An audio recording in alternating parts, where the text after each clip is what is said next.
Bonsoir et bienvenue dans l'Africa Newsroom. À la ligne de l'actualité ce soir, au Soudan du Sud, Riek Machar demande un délai de 6 mois avant la formation du gouvernement d'union nationale. Pour le chef rebelle, les conditions de sécurité ne permettent pas pour l'instant son retour dans la capitale Juba pour y participer en tant que vice-président. Selon les termes d'un accord de paix signé en septembre, un gouvernement transitoire d'union nationale doit être formé le 12 mai.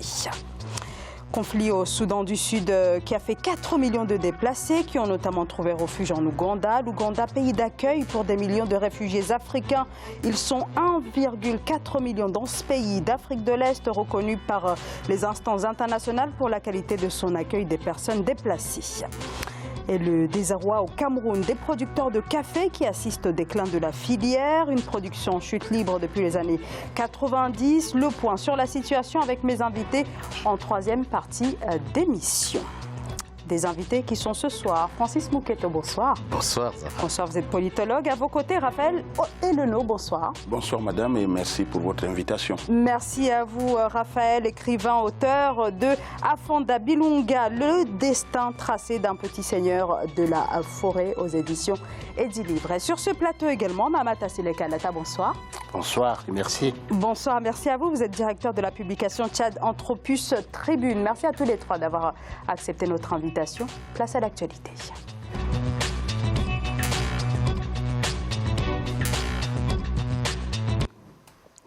7 mois après l'accord de paix, les tractations au Soudan du Sud demeurent toujours au point mort. Accord destiné à mettre fin à plus de 5 ans de guerre civile. Conflit qui a fait 380 000 morts et 4 millions de déplacés. Alors que la date butoir de la formation du gouvernement d'union nationale est fixée au 12 mai prochain, le chef des rebelles, Riek Machar, qui craint pour sa sécurité, demande un nouveau délai de 6 mois avant de rentrer à Juba et reprendre ses anciennes fonctions de vice-président. Nelly Claude Bessa.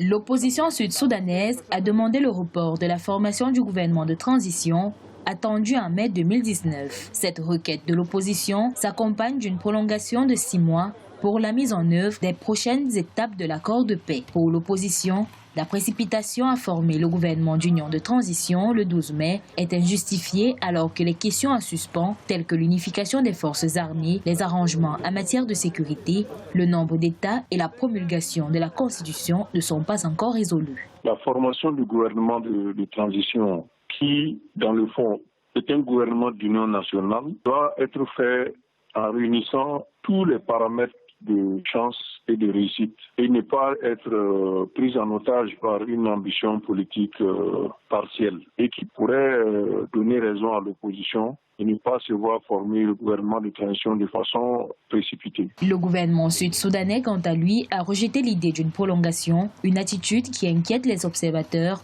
sur l'effondrement de l'accord de paix signé en septembre 2018. Cependant, l'opposition a annoncé que le comité chargé de superviser les étapes initiales de l'accord de paix examinera la demande de prolongation de 6 mois.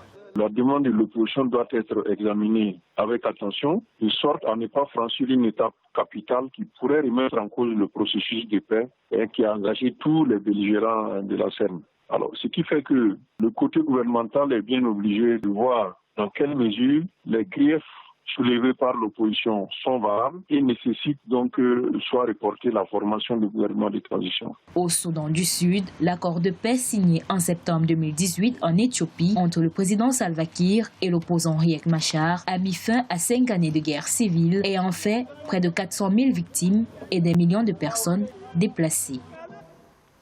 Mamata Silekalata, est-ce qu'il n'y a pas des ratés dans cet accord qui font que finalement il ne peut pas être appliqué? Alors certes, l'accord règle la question du partage de pouvoir, mais il n'en est rien pour l'unification des forces armées rivales.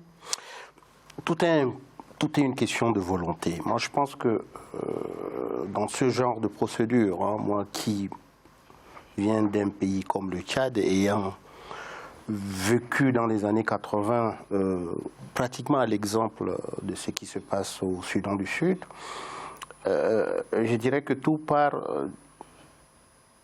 d'une notion de réelle volonté. Est-ce que les deux parties veulent ensemble gouverner et pour y aller? D'ailleurs, on le voit très bien, Riek Machar demande 6 mois et automatiquement, l'autre partie dit « Oh non, non, on n'est pas d'accord ».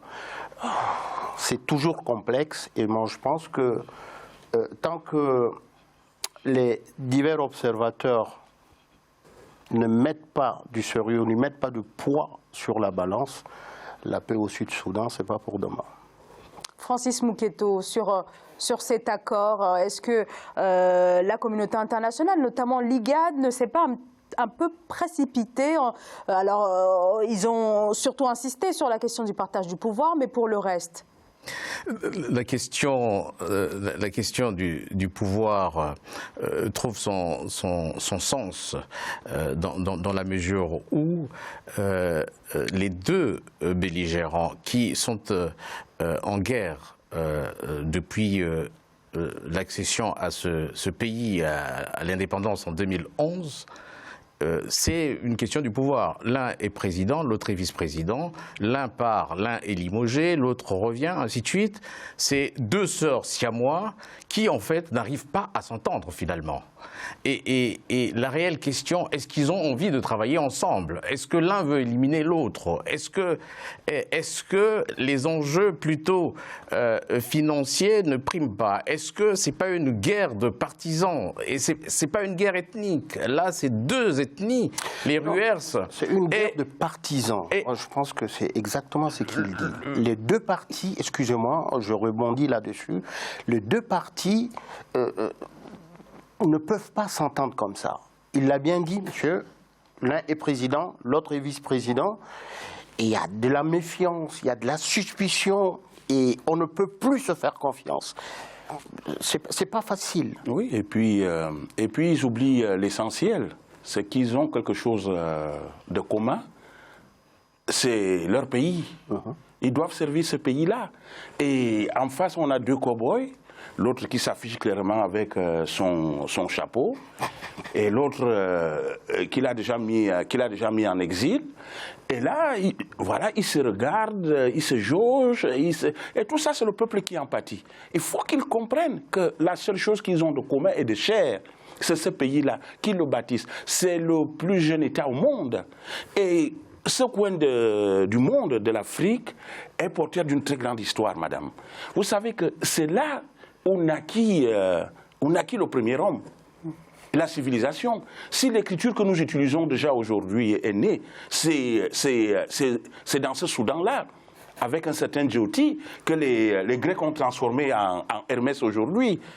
C'est Djoti qui invente l'écriture. Et il était soudanais. C'est dans ces zones-là que le premier homme est né. Et moi, je dis toujours que le problème avec ce continent qui nous est cher, l'Afrique, c'est que cette Afrique-là est bénie de Dieu. Dieu nous a tout donné. Il nous a tout donné. Moi, j'ai rarement vu ça. Et nous-mêmes, pour des intérêts personnels, voilà qu'ils sont allés à Pâques, à Rome, le siège de la chrétienté, parce que, soi-disant, ils sont croyants. Alors, effectivement, le pape qui a soutenu cet accord de paix, peut-être un mot sur ce que contient cet accord, et peut-être avant Mamata Sele Kanata. Est-ce que vous croyez aux politiques quand ils vont vers la religion, c'est toujours fait de façon hypocrite. Exact. Moi, je me rappelle d'un certain Idriss Déby et d'un certain Omar al-Béchir, dans la Kaaba, se serrer la main. Il a fallu 1 mois pour se taper dessus. Quand j'ai regardé les deux responsables soudanais, jusqu'à ce que le pape leur embrasse le pied, j'ai d'abord ri. Parce que quand on parle de peuple, parce que tout à l'heure, vous disiez, c'est le peuple qui en pâtit. Moi, j'aimerais même poser une question. Qui prend l'aspiration du peuple en jeu? C'est une question qui mérite d'être posée. Tout le monde utilise le nom du peuple, au nom du peuple, pour le peuple, par le peuple. Mais quand 2 se tapent dessus, quand 3 se tapent dessus, quand 4 se tapent dessus, c'est le peuple qui en subit. Dans toute l'Afrique, on n'a que des réfugiés, que des déplacés.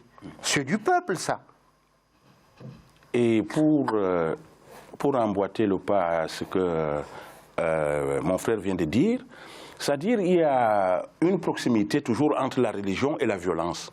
On se souvient que le père des Mormons, c'est lui qui a créé ces Mormons dans l'Utah, quand il allait prêcher pour convertir les chrétiens, il avait la Bible d'un côté et le pistolet de l'autre côté.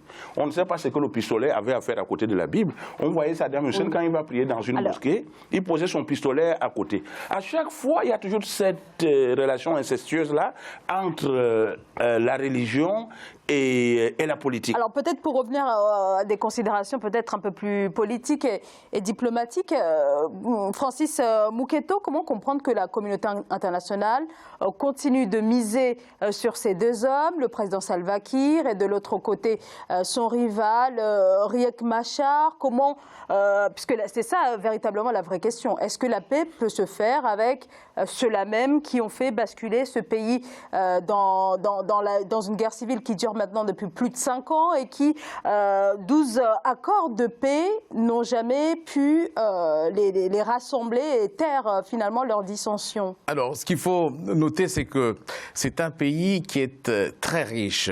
70% de ses revenus, de son PIB, vient des ressources pétrolières. Là où il y a le pétrole, généralement, il y a la guerre. Ce sont des théâtres de guerre.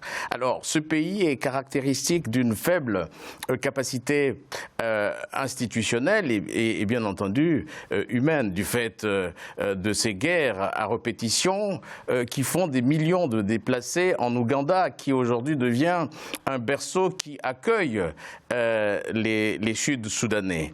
Il faut insister sur le fait que c'est une guerre de partisans, c'est une guerre ethnique. Il y a deux ethnies qui ne s'entendent pas. Nous avons vu dans le passé, en Afrique, par exemple au Rwanda, où cette guerre ethnique a occasionné des millions de morts. Et là, on est en train de s'amuser avec le feu dans ce pays, malheureusement en foulant aux pieds toute tentative de pressions internationales qui demandent aux deux belligérants de se mettre à table et de discuter et de faire avancer les choses. Les choses les plus pressantes qu'attendent l'opinion internationale, c'est d'abord la paix, la sécurité et bien entendu la stabilité, parmi les points parmi lesquels on ne peut pas parler d'économie, on ne peut pas parler du bien-être du peuple. Et donc, vous avez vu que de l'autre côté, au nord, il y a un vrai tsunami qui a emporté le président nord-soudanais Omar al-Bashir. Et dans toute la sous-région, dans le pays du Bleu Nil, je veux dire, quand vous allez, vous voyez du côté de la Libye, vous voyez en Algérie, tout ce qui se passe aujourd'hui est tout à fait fondamental. Le peuple aspire à des démocratisations des systèmes politiques. Donc, c'est un pays où une dictature règne, une poignée d'hommes, des oligarques, conservent le pouvoir d'État et ne veulent pas le partager. Et c'est là la vraie question. Vous avez vu, quand on a arrêté le président nord-soudanais, c'est des millions de dollars qui ont été arrêtés avec lui. Alors, là est la vraie question, c'est l'ethnocratie pure et simple. On veut garder le pouvoir dans l'ethnie, dirigé par l'ethnie et broyer les autres. Alors, Mahamat Seleka Latta. Oui, c'est ce qui se passe un peu partout dans la sous-région. Vous avez parlé du Nord-Soudan, al-Bashir qui est un des acteurs qui allume le feu au Sud-Soudan. Et c'est connu. Un des acteurs vient de partir. Alors, qui a peut-être allumé, mais oui, qui a essayé d'éteindre pour des raisons qui dépassent bien entendu... Tant mieux. Mais le problème, en lui-même, dans son épicentre, reste. Entre ces deux-là, la communauté internationale, dite internationale, elle ne vient que quand elle commence à comprendre que ses intérêts commencent à être touchés, etc. Il n'y a rien qui est fait au hasard. Mais je veux dire, c'est pourquoi tout à l'heure j'ai posé la problématique de on parle au nom du peuple, par le peuple, etc. Le peuple, il est au second plan. Le peuple, il ne sait rien du tout. Le peuple, il est balancé à gauche, à droite, et on ne lui permet pas de vivre décemment et de pouvoir indexer son avenir. Ces deux-là, où la communauté internationale, je dis bien dite internationale, tape sur la table en disant « Messieurs, c'est comme ça ou c'est jamais », ou bien on ne peut pas effectivement, rester l'ONU qui a toujours brandi à de exceptement. nombreuses reprises la menace de sanctions. Alors quand même, pour revenir à cet accord de paix, pardonnez-moi, est-ce que les deux parties ont véritablement négocié pour cet accord signé le 12 septembre dernier, ou alors finalement, est-ce que cela ne s'est pas fait sur la même base que celle de 2015 et on a vu ce qu'il en a été, Raphaël Elono? Oui, vous savez, madame, moi, la communauté internationale, moi, personnellement, je n'ai jamais eu confiance en la communauté internationale. Partout où elle va, elle fout toujours des problèmes là-bas, soi-disant, parce qu'elle a ses intérêts.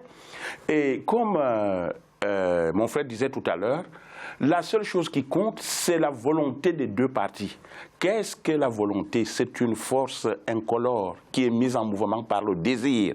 Il faudrait que chacun des deux parties se dise que, vous savez, pour que c'est Gandhi qui nous disait ça, pour que vous voulez que le monde change, il faudrait que vous soyez vous-même le propre changement pour que le monde change. Et la grande déesse, la la grande déesse égyptienne, nous disait qu'on ne peut être en paix avec celui qui est en face de soi que lorsqu'on est d'abord en paix avec soi-même.